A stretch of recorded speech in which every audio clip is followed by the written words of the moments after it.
E por aqui eu trago informações a respeito de algumas propriedades rurais que têm lidado com os valores para a saca de milho, principalmente para a suplementação animal, que tem atingido valores bastante elevados. Você vai acompanhar agora a experiência do grupo Resende, que atua em propriedades aqui no país, mas principalmente a experiência do estado do Mato Grosso, onde, através do cultivo do capim-zuri, formação de pastagem, tem feito silagem de boa qualidade. É o que nós vamos conversar agora com José Ricardo Rezende, que fala conosco ao vivo pela internet.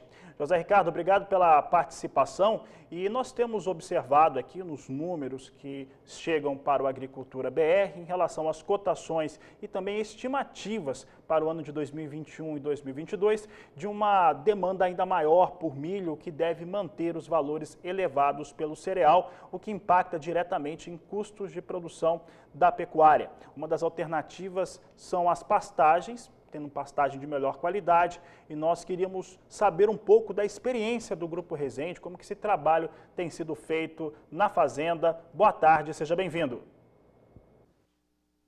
Boa tarde, eu que agradeço o convite, a oportunidade de estar aqui conversando com vocês. Nós temos aqui uma experiência de suplementação para a estação seca, que tem se mostrado vitoriosa. A gente está aí já intensificando a atividade há alguns anos. E agora, de dois anos para cá, a gente toma a decisão de fazer um ajuste na nossa operação. A gente trabalhava com silagem de milho e passamos a trabalhar com silagem de zuri. Na verdade, o que a gente tem conseguido com isso é que, apesar de uma qualidade um pouco menor, o custo da tonelada produzida ficou muito mais em conta. E a gente e o milho com esse preço é inviável de fazer silagem de maneira econômica. Então a gente tem preservado as nossas lavouras de milho para colheita de grão e tem feito silagem de capim-zuri. Estamos muito satisfeitos. É uma experiência ainda curta, mas até agora muito satisfatória.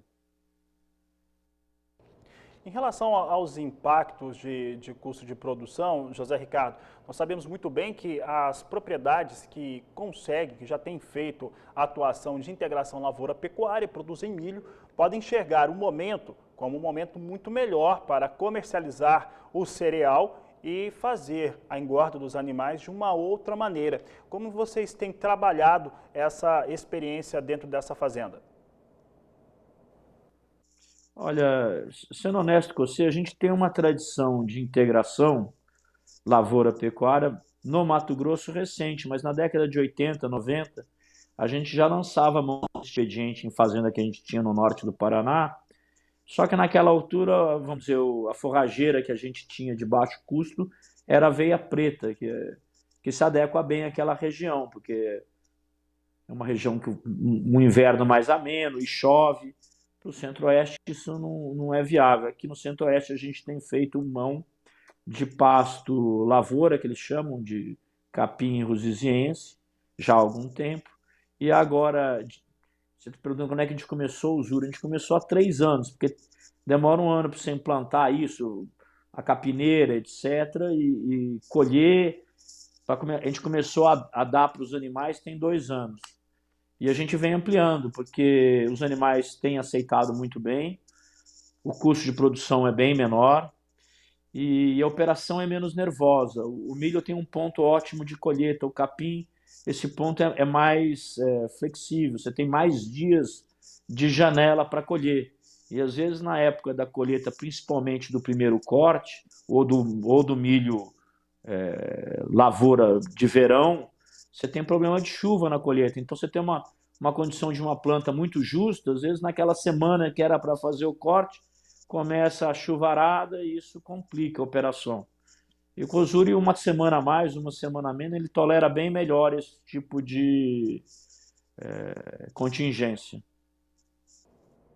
José Ricardo, em relação ao comparativo de custos de produção, hoje é possível mensurar a utilização da silagem de milho, por exemplo, ou com a silagem do capinzuri, comparando uma a outra? É possível mensurar, mas isso oscila conforme o preço do milho, porque você tem um custo de produção do Zuri, e você tem um custo de produção do milho e tem o custo de oportunidade, quer dizer, quanto mais barato, o milho hoje na nossa região, na nossa praça, está R$ 70 o saco, fica menos da metade do preço, do custo, desculpa. Então, agora, depende um pouco de qual é esse preço. Para você falar em percentual, depende da comparação.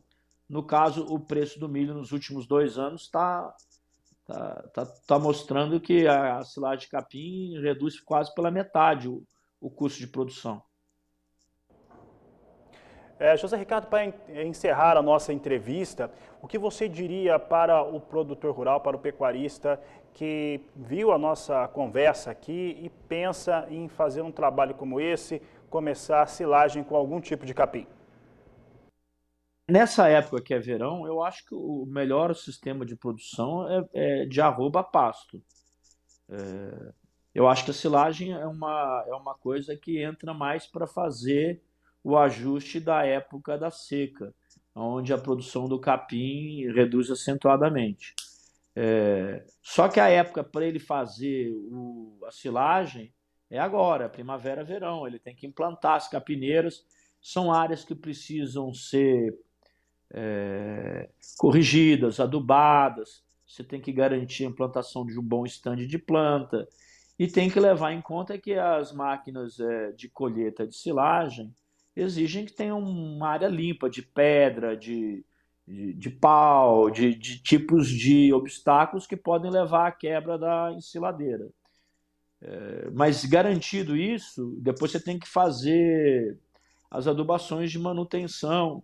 E o capim exige muito nitrogênio mesmo. Nitrogênio é uma coisa que você põe e o capim devolve. É impressionante. Ureia, sulfato de amônia, nitratos são as fontes mais comuns. A gente tem conseguido em terra de cultura, porque também a gente tem essas estratégias em duas situações muito diferentes. A gente tem em fazendas do Pantanal, com solos arenosos, e tem em fazendas ali em Jucimeira, em terra de cultura, com 60% de argila. É óbvio que as produções são diferentes, mas mesmo em terreno arenoso, o Zuri vem produzindo bem. E em 2 cortes a gente tem conseguido, nas terras argilosas, aí, colher em torno de 70 toneladas por hectare ano, e nas terras arenosas em torno de 50 toneladas por hectare ano. Eu estou falando em matéria original, tá?